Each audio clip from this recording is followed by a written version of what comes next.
Hello guys, welcome back to another new video. কেমন আছেন সবাই? আশা করি ভালো আছেন। আজকে আমি বাইন্যান্স এক্সচেঞ্জার থেকে কিভাবে আর্ন কয়েন থেকে স্পটে নিয়ে আসবেন এই সম্পর্কে ভিডিওটা বানাবো। সো যারা আর্ন কয়েন থেকে স্পটে কয়েনটা আনতে পারতেছেন না, তারা মনোযোগ সহকারে ভিডিওটি দেখুন।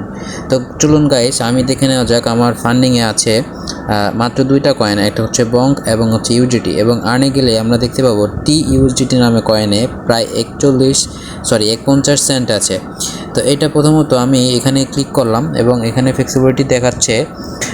এখানে আমরা মার্ক করে দিব, মার্ক করে আই হ্যাভ রিড টু কনফার্মেশনে দিব। সরি গাইস, আমাদের লিঙ্কে ক্লিক লেগে গেছে। তো আমরা টিক মার্কে ক্লিক দিয়ে নেক্সট করব। তারপরে কিন্তু আমরা রিডিম সাকসেসফুল দেখতে পাচ্ছি। তো আমরা যখন আর্নে চলে আসবো, আর্ন থেকে দেখুন এইখানে 0 দেখাচ্ছে। আমরা স্পটে চলে আসলাম, দেখেন টি ইউএসডিটি স্পটে চলে আসছে। সো গাইস, এই ছিল আজকের ভিডিও ভালো লাগলে লাইক কমেন্ট শেয়ার করেন। তো দেখা হচ্ছে পরবর্তী ভিডিওতে। আল্লাহ হাফেজ।